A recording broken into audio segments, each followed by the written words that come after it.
to what end are we looking at here? Yeah. Because if you're trying to get a physique to somehow increase your perceived worth, we're already playing a losing game. Because you cannot increase your value and worth in anyone's eyes until you know who you are in the person who created you, which is also absolute perfection. If you start with your pursuit being optimal health, composition of your body, which how much fat, how much muscle, all of that will follow. It's a natural byproduct of seeking health first.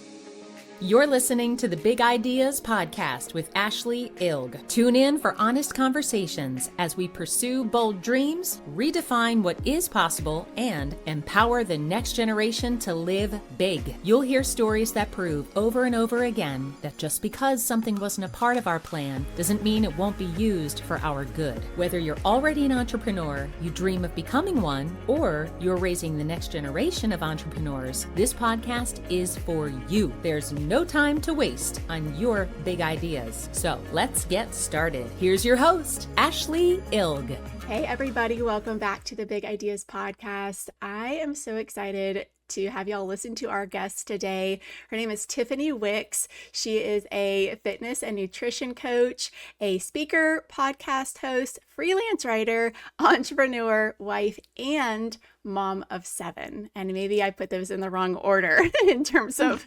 priorities and time commitments and things like that. But welcome to the show, Tiffany. Yeah, Ashlee, thanks so much for having me. I'm really glad to be here. Yeah, so a little backstory. Tiffany and I met several years back. We were homeschooling our rowdy crews together, and I think we found some solace in raising our boys, and Tiffany's got boys and girls too, but our boys kind of hit it off, and we were fast friends, found a lot of things we had in common, especially in the entrepreneuring life. And fun fact, being on your podcast was my very first podcast experience ever. And so it's now called Strong Like a Mother, and such a fun podcast to listen to. You can binge listen to all of her episodes, and they're so fruitful, and they're like a mix of like kick in the butt and truth and inspiration, I would say. But I was honored to be a guest on your podcast then. And yeah, we've just kept in touch. You no longer live in Georgia, though. You moved out west. That's right. It's been fun to just keep in touch over social media and just see all the things you're doing. I've just always loved your voice to a lot of topics, but specifically today, we're going to talk a lot about what is going on in the world of health and fitness, and where can we as women, maybe we're moms, maybe we will be moms in the future, maybe that's not even in our forecast, but and for men listening too. I mean, this isn't a gender specific conversation, but I love a good origin story, Tiffany. So maybe you can just kind of drop us into like, when did fitness and nutrition start to matter to you the most?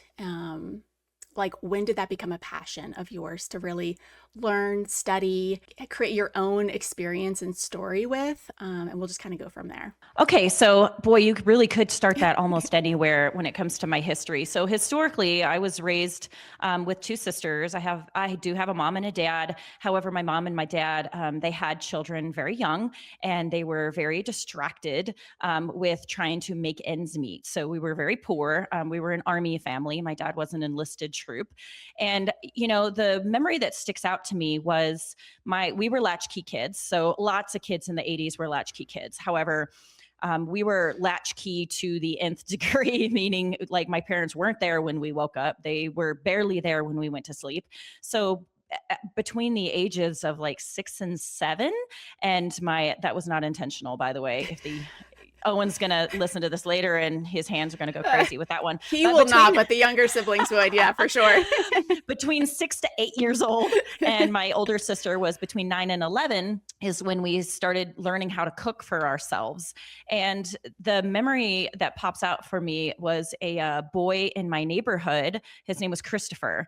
And I would roam all around the neighborhood unattended, by the way, for just all day long. And I was basically scavenging for food. We had food at the house, but it was all packaged items. And if we ran out midweek, we just simply ran out. And then it came time to cook it. And I was like, well, I don't know how to cook a lot of things at, 6 years old.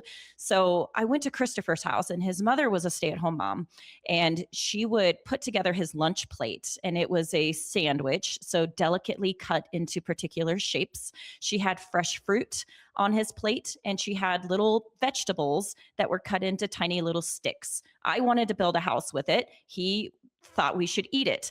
So when I went over to his house, I saw his mother present this plate, like so beautifully put together, so colorful, and clearly made with love. And she would look over at poor, dirty little Tiffany, and she'd say, "Would you like to stay for lunch?" And I'm like, "Oh, yes, please." Like whatever that is, because I never ate fresh fruits or fresh vegetables.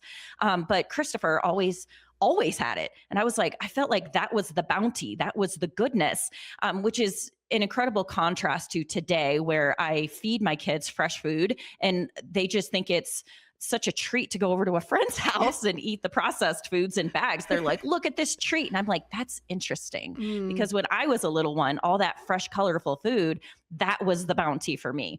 So it started there, knowing that, people eat differently.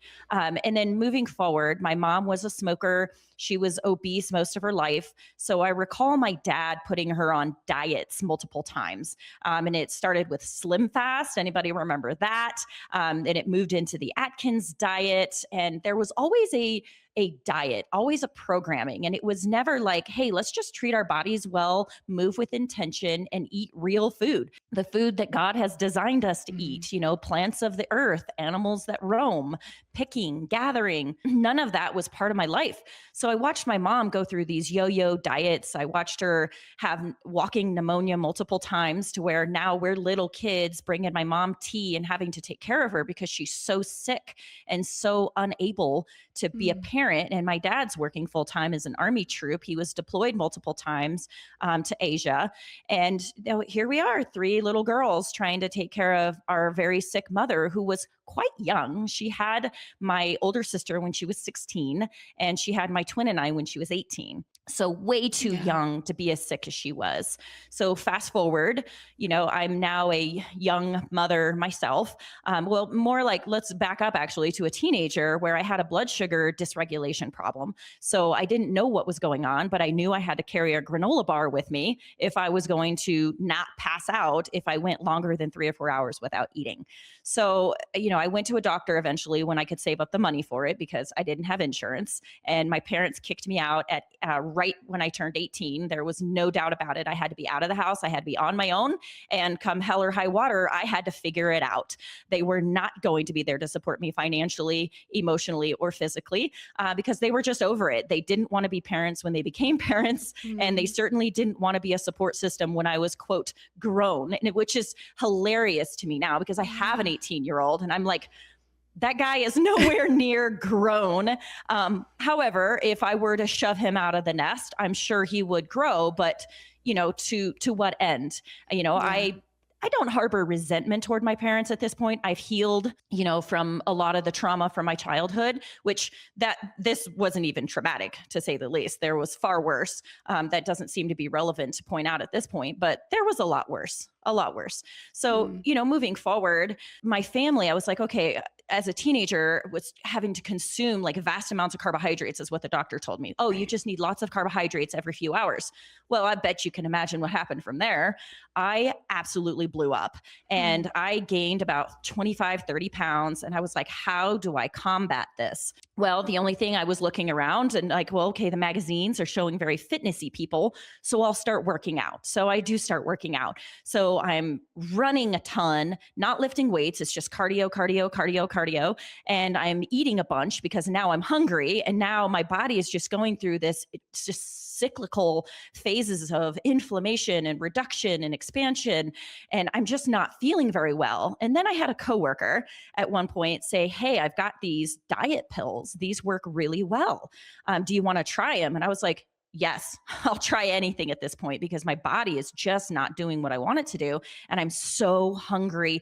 No doubt at the time I had a leptin ghrelin imbalance, and it was probably, leptin dominance. However, I just didn't know all this stuff Yeah. back then. And I know my blood sugar was completely thrown out. Well, of course, because I barely had any protein to balance the amount of carbohydrates and the cortisol spikes from the crazy cardio I was doing. So she offered some pills. Did I ask what they were? No, of course I didn't. I was in my early 20s at the time. I didn't ask what they were. I just took them. Yes, they were highly effective. And man, I had a ton of energy. Come to find out, her mom was a narcoleptic. So she was stealing basically speed from her mother Right. and then selling them as diet pills. And I bought them in my wake up moment that, okay, I might be mistreating my body now in the opposite way. Was working as a waitress. This man, he ordered a cheeseburger, at the time it would have been like a $12 tab, and he gives me a $20 bill as a tip. And I'm like, okay, the service was good, but it wasn't that good. What is going on with this? And he said, here, go buy yourself a burrito. And I was like, oh. So, okay, now I'm too skinny, apparently. Fast forward, another standout moment in my mind was I was a ring girl. Now, think of UFC, right? The ring girls who walk around in bikinis with the signs like round number 2 and they heart hands, right? That was me, but like many, many, many moons ago. Wow. For the Alaska Fighting Championships. That's where I grew up, was in Alaska. So there I was, a ring girl, walking around very exposed in a very small bikini. And I was just I was scrappy. I was trying to do anything that brought in extra income because I was living on my own. I was paying for college. I was working as a waitress. So this side gig that paid $100 a fight, I was like, okay, that's my power bill and some groceries. So I took it. Like any side gig I could pick up at the time, I was picking up, because it's very difficult to live on your own and go to college full time and work full time as an 18-year-old with no support. Just so we're clear, it was hard back then too, people. It was not just today. So I'm walking through the crowd and this man comes up to me and he says, hey, I'm a personal trainer. I was like, cool story, bro. What's that all about? And he says, if you hire me, I will help knock some of that cottage cheese off your. I was like, oh, I was like, okay. So just another like insult to my physical appearance. Like, you're not enough the way you are. It's certainly not enough that you've, exposed yourself. And at the time I would have, knowing then what I know now, I would have chosen different side gigs, right? Because I didn't know Jesus at the time. I didn't value my body in the way that I do now, because I just didn't know. I wasn't raised with faith. I found Jesus when I went to basic training, actually, because I was in the Air Force as well. Fun story. So this guy presents himself to me as someone who's going to knock the cottage cheese off my rear. And I was like, okay, well, cellulite is a lymphatic, drainage.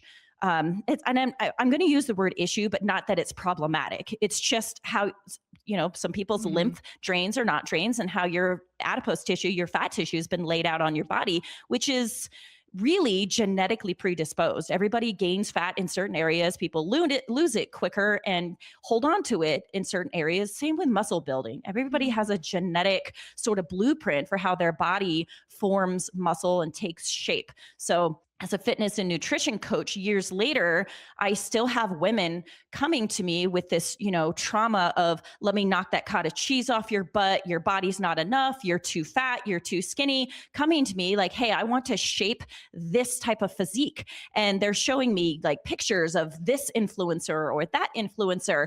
And I have to be the one to give the bad news here that you're not going to look exactly like them. You want to know why? You want to know this is going to be groundbreaking for you.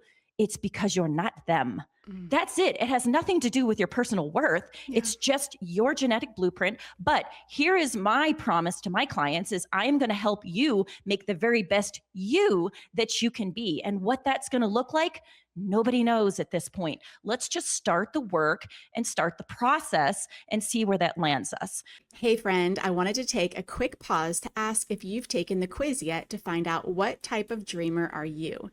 It's super important to discover what's working for you, but also some things that may be keeping you from really pursuing your greatest purpose. It takes just 2 minutes to find out if you're the skimboarder, the sunbather, the sandcastle builder, or the surfer babe.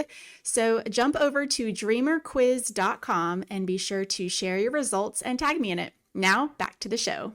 So how I became passionate about all of that was multiple insults to my very personhood, based solely off of my physical appearance. And then trying to understand what food really meant to our bodies. So there was plenty of times after I had come to nutrition where I would wreck myself trying to look a particular way. After babies, people online had watched me work out really hard. I had a Facebook group for a whole decade where I shared meal plans, fitness tips, ways to declutter your house of toxic items for a full decade, completely free, where I was just sharing my passion for knowledge.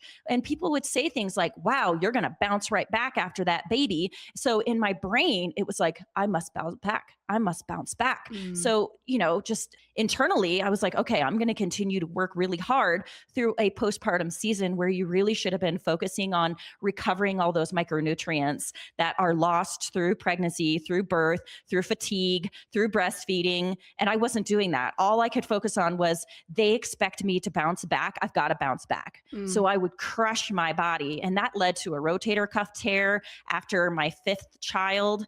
I ended up surgery on my shoulder because I tore a rotator cuff doing a CrossFit competition 4 months postpartum. Like, what sort of psycho actually does that? Me.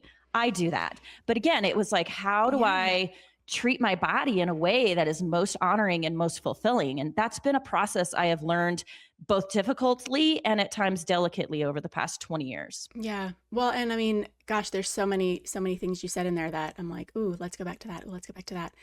But what you just said, I mean, there's so much society, so much pressure from society. And it's been like that since, long before our generation. I mean, even your mom was, doing the diet thing and all that too. And I grew up in a very similar background with, watching my mom do different diets, counting the Weight Watchers points. That was a very common thing, like, hey, Ash, don't eat these. These are my, my free point snacks or whatever. And I'm like, have you read the ingredients? Which I don't think I was reading ingredients as a kid, but looking back now, I'm like, what's so free about that? That's going to cost you, Exactly. But yeah, just not even in our own homes, but in the world. I mean, just the voices all around us. I remember coming back one semester from college. I came back to college after the summer break, and I had a professor tell me, wow, you got fat this summer. And I think I had put on like 5 pounds or something. And I was literally like dealing with this, I have a past story of just excessive exercising and counting calories as well. And it was a summer of finding Jesus and really starting to like figure out what was most important and really learning how to take care of myself. And I had a professor literally tell me, wow, you got fat this summer. And oh my word.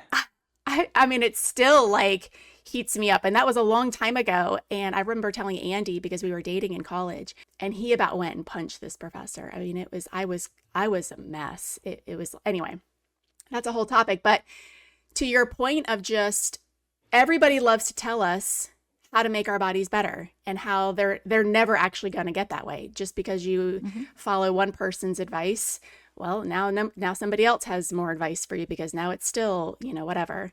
And, talk about how, I love how you make the point that our bodies are unique and they're special and they're designed in such a particular way. I mean, like you were just talking about, even our genetic makeup of our muscle composition and the way our fat drains and all the things you were just saying. I mean, that's so unique to our Creator and what our bodies are capable of doing. And when we lose sight of that and we are just after a certain product or a performance goal or something, we miss the whole thing.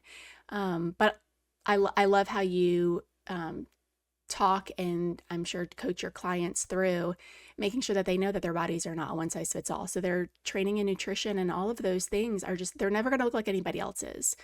So maybe kind of riff on that. How you said, you're the bad guy that has to tell them, I'm so sorry, I can't promise you that end goal because you're not that person.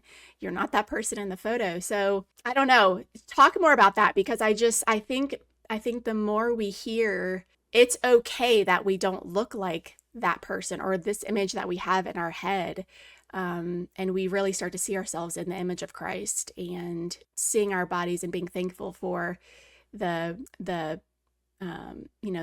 capabilities that it has, and, finding the gift that it is versus the flaws it has. Right. So I like to get below the surface and try to find out what is the thing beneath the thing. So when you show me a photo of somebody else who's had a whole different journey, a whole different set of biology and genetic makeup and experience and, neurocognitive development based off what their life has done, because your neurobiology, like that changes based off of your lived experience. So, my degree of trauma has put different blocks in my way that made it more difficult, not impossible, but more difficult to navigate than if you were a high performing child athlete that had tons of support and love from your family and lots of fresh food you were given to you. Like, you won't have the same just psychological journey to fitness and wellness than somebody else who hasn't had these same obstacles. So first off, I like to get to below the surface. What's the thing beneath the thing? Because you're showing me this photo. What is it about her and this physical appearance that you're trying to get? Because I can promise you it never has anything to do with actual biceps and abs. There's something about their own innate worth they think is going to be increased, or their personal stock in the world is going to be increased if they look a certain way. Now, it is true that fat people are not looked upon as somebody who is ambitious, goal-oriented, and can produce results, quite like somebody who is fit. Now, is it about the fitness itself? Is it about the rippling abs? Not so much. What it tells people, whether they're aware of this, lack of awareness, but what it really says is this person is willing to work hard, because in the Ozempic and Wegovy world, you do still have to work hard to get muscles that are strong, to get striated muscles, which is nearly impossible, by the way, without taking performance enhancing drugs. Our bodies just aren't built to do that. But in order to keep a leaner physique, and I say leaner because women listening, men, you're different, and I'll address you next, but women, having a degree of fat on your body is protective, especially in midlife, because we have estrogen receptors that are within our fat cells. So when women say, what happened? I just gained, a bunch of like abdominal fat overnight. I'm like, well, that's because your body is trying to create more estrogen receptors, since it's not making more estrogen, to try to pick up whatever circulating estrogen is still around.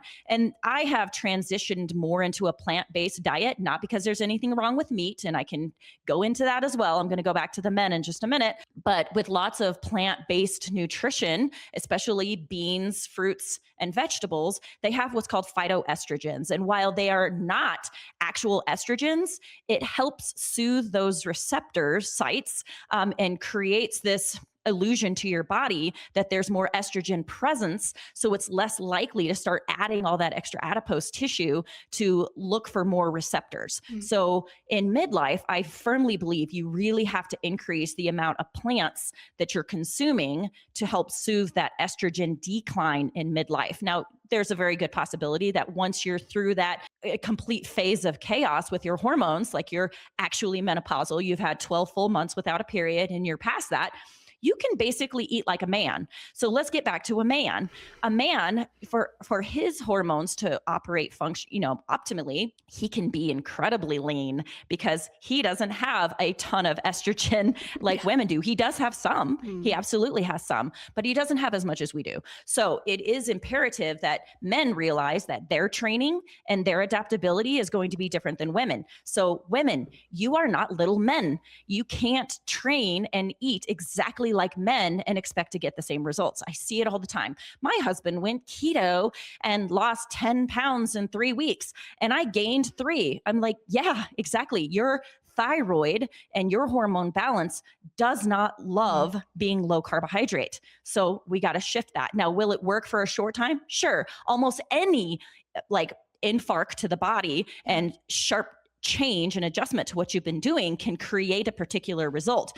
But again, to what end are we looking at here? Because if you're trying to get a physique to somehow increase your perceived worth, we're already playing a losing game, because you cannot increase your value and worth in anyone's eyes until you know who you are in the person who created you, which is also absolute perfection. If you start with your pursuit being optimal health, composition of your body, which how much fat, how much muscle, all of that will follow. It's a natural byproduct of seeking health first. It's so good. Yeah, it's so good. And I want to go back to what you said about when a client comes to you with a photo and you love to go, what's really happening here? Like, what's really beneath the surface? What are we really after?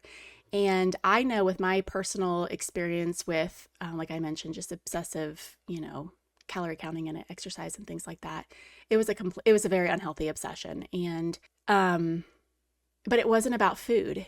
It was a time in my life when everything was just completely out of control. My friendships, my relationships, my future goals. I mean, everything was just like chaos. And so I needed something in my, little 18, 19-year-old, I was probably 20 actually, mind that I could, grab on tighter and like control, and I could calculate, and I could, I was counting up the calories in a stick of gum, it was just ridiculous. And, but knowing that now that it wasn't about food at all. It was about something to control. And do you find that with other clients, that this image that they're after, or this performance type is what they're after? Or, is it common that, I don't think it's ever about food. Mm-hmm. Maybe it is sometimes, but, cause never is a strong word, but speak to that, when is it not about food, and how do we identify what we're really battling with, and how do we look beyond, maybe the superficial journey or struggle to really seek truth in the whole thing? Because I don't think until we know what we're really after that we can really discover, peace. Yeah, it's about having a radically honest conversation about what it is you're actually looking for. So when I dig deeper, like peeling back the layers of an onion, like what is it that you actually want? And a lot of times is, I want to feel attractive to my husband. I want to feel good naked. I want to feel comfortable not being in complete darkness when we make love. I want to be able to jump on the trampoline with my kids without feeling like I'm going to break an ankle. I want to be able to switch the laundry without pulling my back out. And like, if you're pulling anything out, doing normal activities of daily living, there's a lot of fundamental strength that's lacking from your entire infrastructure. So when we get down to the brass tacks of it all, like, what is it that you're actually wanting? It's like, they just want to feel functional. They want to feel like they are part of their own family. And then when it comes to how they look, they want to look in the mirror and say, yes, the effort I've put in, my outside is matching my inside. And they feel a disconnect between what their outside looks like based off what their inside is doing. So if you've got a woman who's just working out like a mad woman, she's got her calories cut super, super low. She's 1,200 calories a day, which is about what toddlers eat.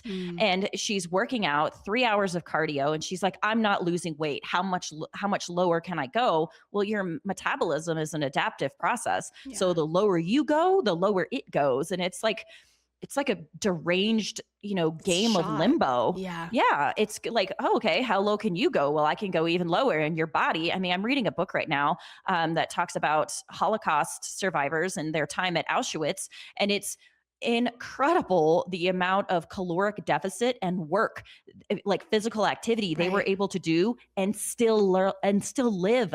They were thriving? Absolutely not, but they were living. You can absolutely run yourself down into the ground and still live biologically. But what does living actually mean? So then that goes back to the real quality of life that they're looking for, which is, I just want my outsides and my insides to match. I want to have energy for my family. I want to look good for my husband. And I want to keep the lights on, so should I choose. And I want to be able to just, abundant energy is really what they're looking for. They're exhausted. They're exhausted with the messaging that you're not enough, just as a soulful being, and if you're not happy with where your body's at, then I'm not the body positivity girl. Okay. I'm not going to tell you that if you're 400 pounds and you're unhappy with that, like, girl, just love it anyway. Like, nope, you're a real metabolic disaster waiting to happen. But I'm also not going to tell you that you have to be a size 2 in order to now you're good enough. Nope, you're good enough as you are. And the fact that you are good enough right now means you can do something about that. So let's just see what your body is capable of when we get down to the very basics, and we can nuance the heck out of how to get physically more capable, stronger, leaner, how to get biologically healthier, your metabolic, case, how your gut functions, and, the regulation of your nervous system, sleeping. Like, we could get into the weeds with that all day long and go through every single biological system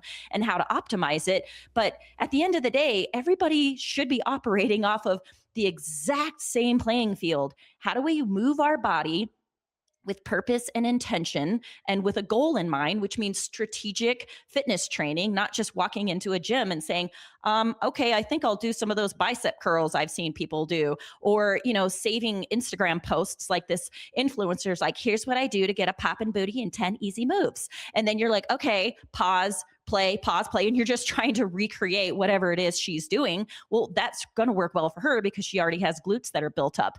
You might not be there yet with your glutes. You might have to just work on lower chain activation before you start trying to build up a glute muscle that's like, wait, what? We can move, you might not be ready for that. So that's not a great strategy, but everybody starts with the basics. How do we eat like an actual human? And then how do we move our body with intention and purpose based off the goal we're trying to get to? So a lot of these influencers, they're aesthetic trainers. Like, they are looking for a physical goal. They're bikini models, or they're, ice skaters, whatever it happens to be. I'm training my body differently than I normally train it because I'm training for a mountain marathon in May and an ultra marathon in August. So the things I'm doing right now to train my body is not typical. It's not what I coach clients to do. So it's a challenge to get online and be like, here's what I'm doing, but don't do this. Because listen, I'm joining you at the ultra. Right. Exactly. Unless you're running an ultra with me in August, yeah. This is not what I'm recommending. But I'm also sleeping a whole lot more than I used to for recovery. I'm eating a whole heck of a lot. Like, when I share my plates, don't load your plate with the exact same amounts I'm doing, because if you're not doing the level of activity that meets that caloric demand, you're going to get fat. Because at the end of the day, a lot of it is about how much excess calories, which is just energy, how much energy you're taking in versus how much energy you're putting out. So the aesthetic goal is really, unless you're a fitness competitor, is really not what they want. They want functionality. They want to feel good, and they want to feel energetic, and they want to feel like what they're doing is making a difference. They want the outside to match the inside. Mm-hmm. Yeah. And speaking of watching you train, I know that you welcome your kids to come join you, whether you welcome them all the time or not. I know how that goes with my gym in my garage as well. You're like, oh, I'm so happy you're wanting to join me. Also, I was looking to hide out for a minute. But with 7, and you've got 3 teenagers, right? Mm-hmm. Yeah. Yep. And then all the way down to a toddler.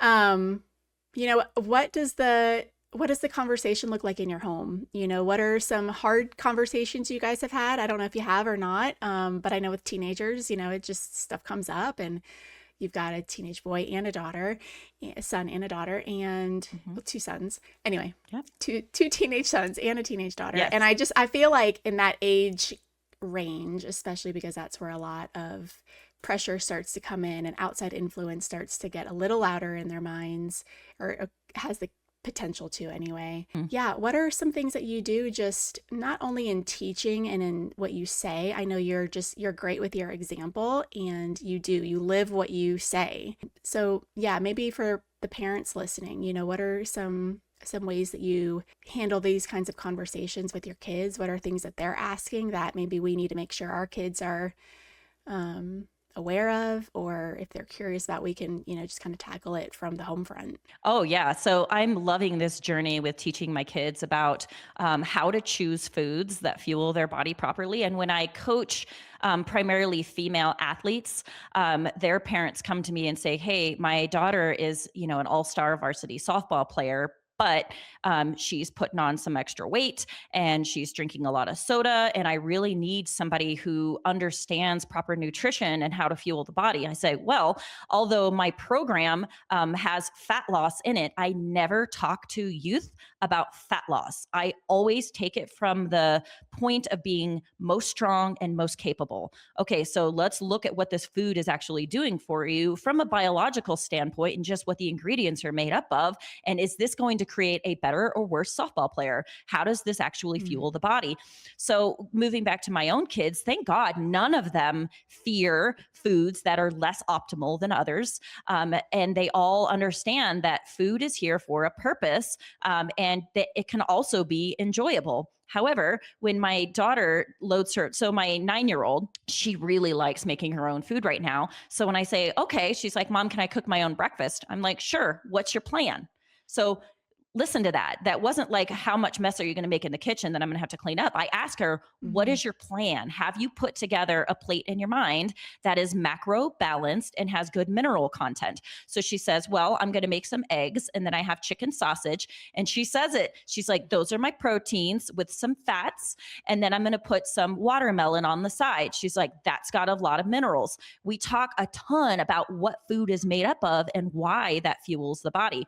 So the 9-year-old, like, she gets it. And whenever, my son, my 18-year-old has a scale downstairs because he's on the opposite end of most midlife women at this point, where he's trying to put mass on. He is trying to gain weight. And that poor guy will eat 4,000 calories in a day. And he's like, darn it, I've only gained half a pound. I was like, that's probably poop. But nonetheless, he's trying to put on weight so badly, but he's so anabolic, just like most kids are, that if you have a kid that's a little more robust, if you dial in their nutrition, they will drop that extra fluffiness in a minute. And listen, I'm not here to body shame children, but listen, if you've got a kid that's overweight for their size, that is 100% nutrition related. Because they're so darn anabolic, they really physically don't have to do much. However, I do see moms putting their kids into 4 different sports and just move. But then the snack at half game time is goldfish. Like, what are we doing here, people? Let's get a banana in there. Let's get some orange slices. Like, the nutrition, start with nutrition always. I coach my clients this. They're like, oh, I'm afraid to work out. I'm like, don't even worry about it for a week. Let's just dial in what you're eating and you will immediately see results when you dial in your food. So I've got the 18-year-old who's just eating massive amounts and he works out. He's a Muay Thai fighter. He's a Brazilian Jiu-Jitsu. So he burns a lot of calories just existing and then adding, extra activity. He always knows the composition of food and what he needs to fuel that particular performance. So move over to my girl.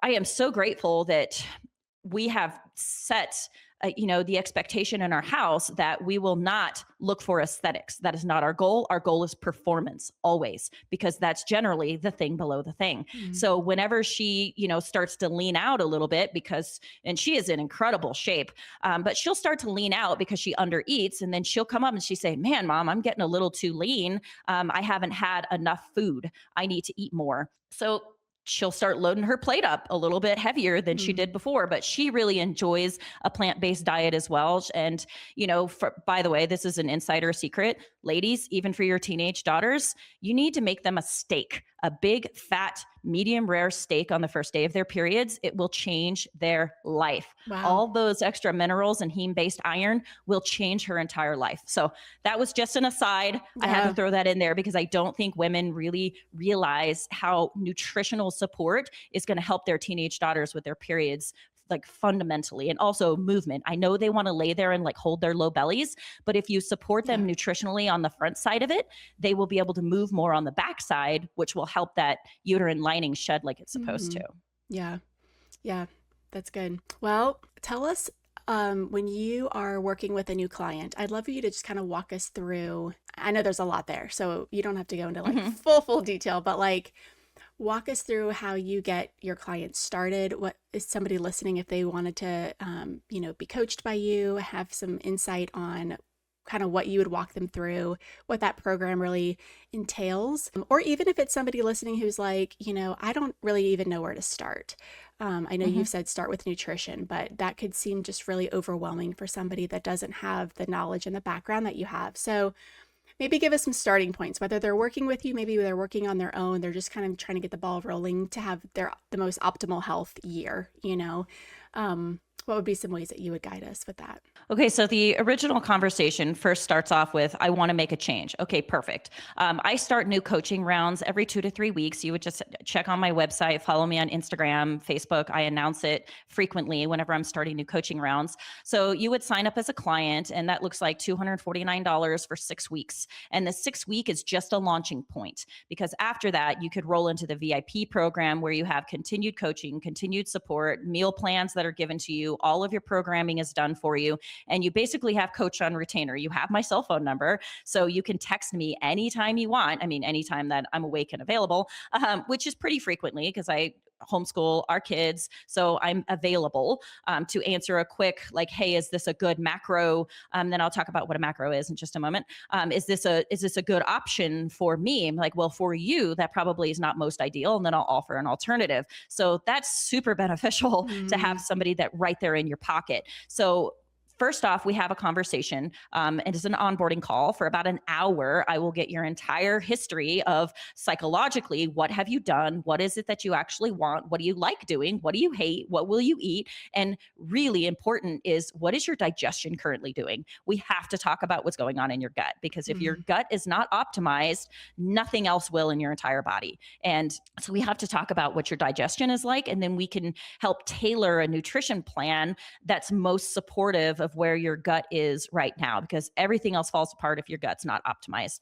So first, that's where we start, is with the nutrition conversation. So we'll set macronutrient goals. So macronutrients are fats, proteins, and carbohydrates. We add a fourth one in there, which is your fiber. We track fiber. And for most people, they are not getting anywhere near the amount that they should be getting. And for women, the baseline would be 25 grams in a day. And I promise you, if you're not focusing on it, you're not getting it. But again, that goes with gut optimization and turning over those cells in your stomach lining and pulling out, excrement that might be stuck in there. And yes, you have poop that's stuck in there if you're not tracking that fiber. And fiber acts like almost like little fingernails inside of your GI tract that helps pull that down and out of your colon. Why is that important? Well, different parts of your digestive tract is where these nutrients are absorbed. And if you have poop stuck on there, then your nutrients aren't absorbing, which means your body's not metabolizing them and you're not utilizing them for the goals that you're after. So everything goes back to digestion.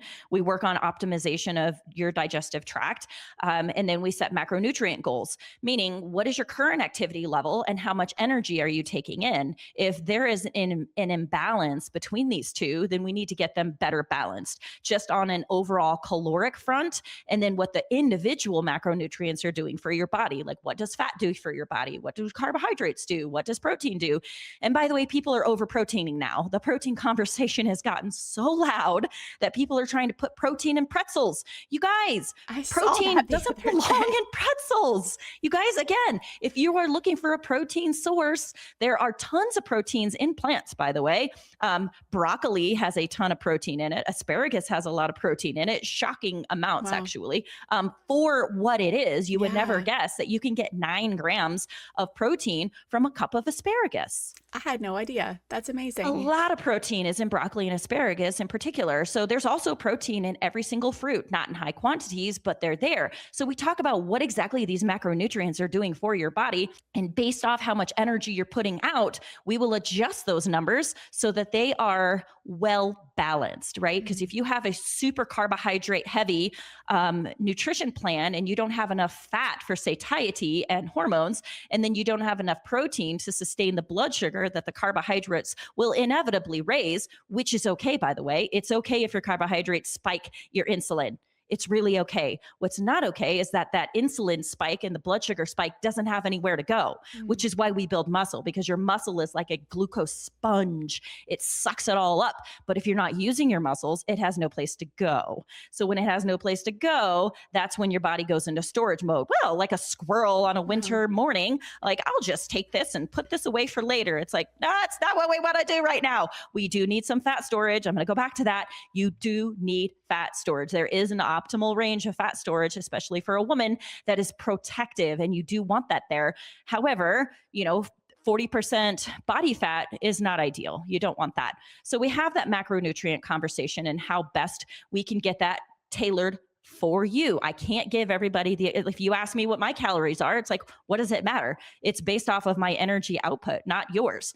So let's figure out where you are. After that, I introduce them to the app, kind of walk them through how to use the tracker, how to find their fitness programming, where the meal plans are, how to adjust that. And for the first week, all we focus on is whole foods, nutrition, and water. I don't even ask you to count anything, measure, weigh, nothing. And the only reason we're doing that, by the way, is so that you understand what it is that you're eating, what it's made of. Because most people, if you say, name me 3 quality fat sources, they would have no idea. Okay, now name me 3. And these can be Venn diagrammed, right? Like, Right. Nuts and fats and proteins, like those are kind of overlapped. But if you were to say a handful of nuts, is that a good protein source? People will tell you yes. The answer is no. That would not be a quality protein source. So I have little tricks about how people can figure things out very quickly. But, protein versus calories, drop the 0. It's a little bit, it's a quick trick that people can find out whether that's a balanced source of protein for its overall caloric value. So we have that whole conversation. And for the first week of the program, all I want them to do is eat food that came from a mother, grew from the ground, or you picked from a tree, or swam in the ocean. I love that. That's Grew it. from a mother. That's it. Yes.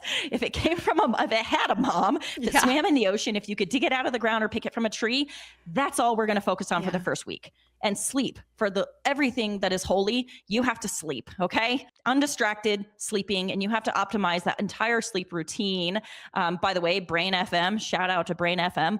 Friggin' love that app for sleeping, focusing, all the things. Does it track your sleep? No, Okay. it actually pulls your brain waves into whatever pattern you want using music. So they have, they have measured your brain activity and brain waves and what your brain waves are doing. And then they set music to that exact wavelength. So then it pulls your brain into that particular cadence. So, I Wow. just used it last night. Like the kids were being kind of loud downstairs. They were watching the Olympics. And I was like, look, I had a long training day. I woke up early. My body wasn't 100% recovered. So I'm like, it's 9 o'clock. I'm trying to go to bed. And they're all hooting and hollering for the giant slalom down here. And I'm like, okay. So I put on my Brain FM and it pulls your brainwave into a deep sleep pattern. I was asleep in 3 minutes. I do it for work. That's amazing. I put on the app when I write and it pulls me into a flow state. So there you go. If you're looking for something to help pull your brainwave into where you want it to be, especially if you're struggling with sleep, can't say enough good things about that app. I absolutely love it. Well, if anybody from Brain FM is listening, you feel free to sponsor this episode, but we are currently not sponsored by Brain FM. So that's a free ad for them. It's a free ad. But it has helped so many women that I just have to mention it because they're like, I have a hard time falling asleep. Well, there's hormones that we could talk about too. Like I said, this podcast could go on 2 or 3 more hours. Yeah. But if, hormones aside, just getting your brain settled the heck down is huge because lots of women, you guys, we carry a lot. There is a lot of unseen weight on our minds between who's got soccer practice, who needs to go to the doctor next. Did the laundry get switched? Did I start the dishwasher? Do we have lunches packed? There's so much weight that we carry as women and mothers. And a lot of people aren't just, let me just jot this down. But that's another thing you could do. It really helps take it off your brain if you can just write it down. I tell my kids all the time, trust a short pencil over a long memory. So the app just helps. That's great. Well, it sounds like you have a lot of tips and I don't say tricks. You just have to follow me on Instagram because I talk about a lot of that stuff there. But really, there's a lot of things we can do that are minimal, free, and accessible to help optimize your health even before you pursue coaching. But if you're ready to stop downloading guides and you're ready for actual guidance, then you really need to move into the coaching space, even for a time. It doesn't have to be forever, but even for a time to say, okay, I'm just tired of going through the weeds on all of this and hearing 20 different pieces of information that all contradict each other. Let's just get down to the very basics and then move out from there. Yeah.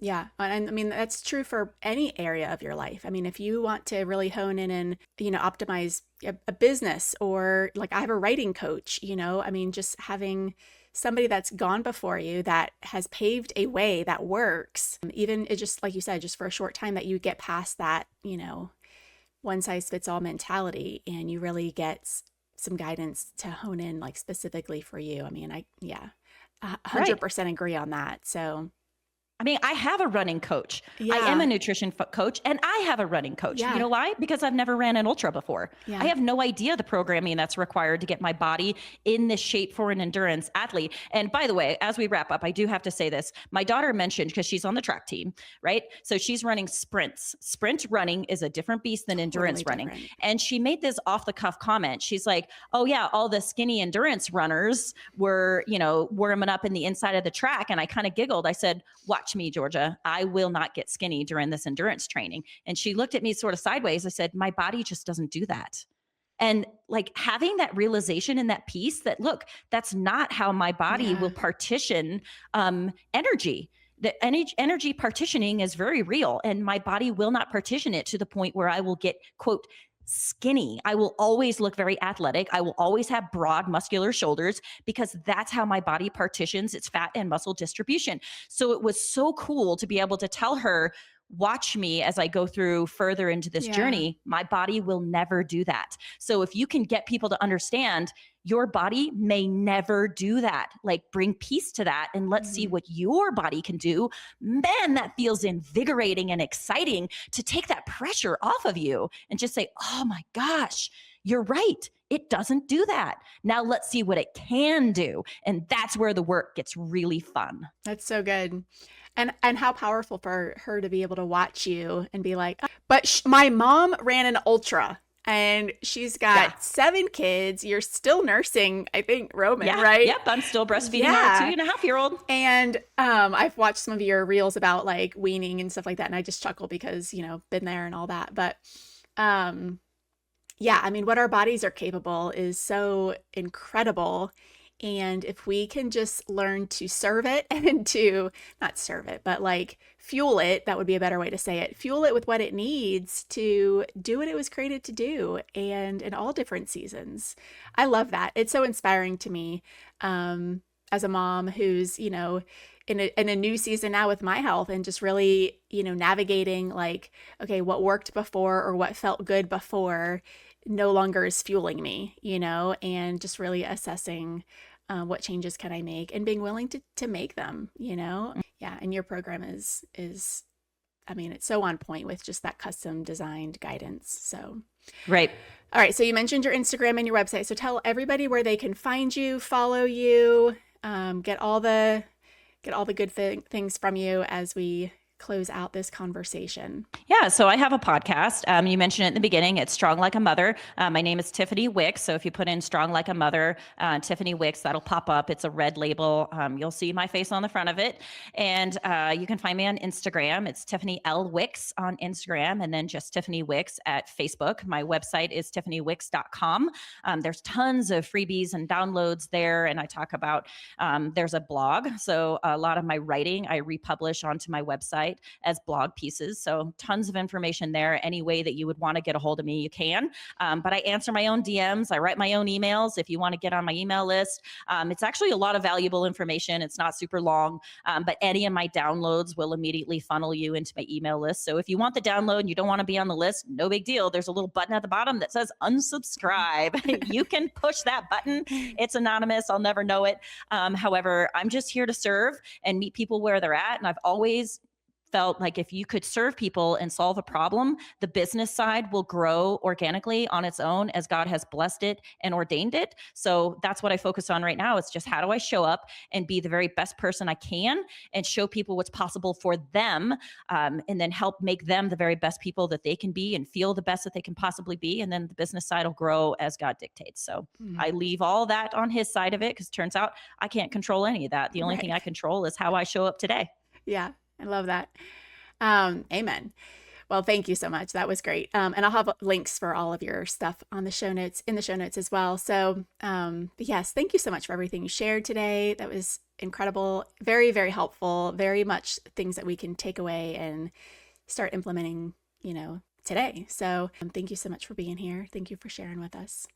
You're welcome. Thanks for having me. Yes. And for everybody listening, thank you so much again for joining us. We hope this has blessed you.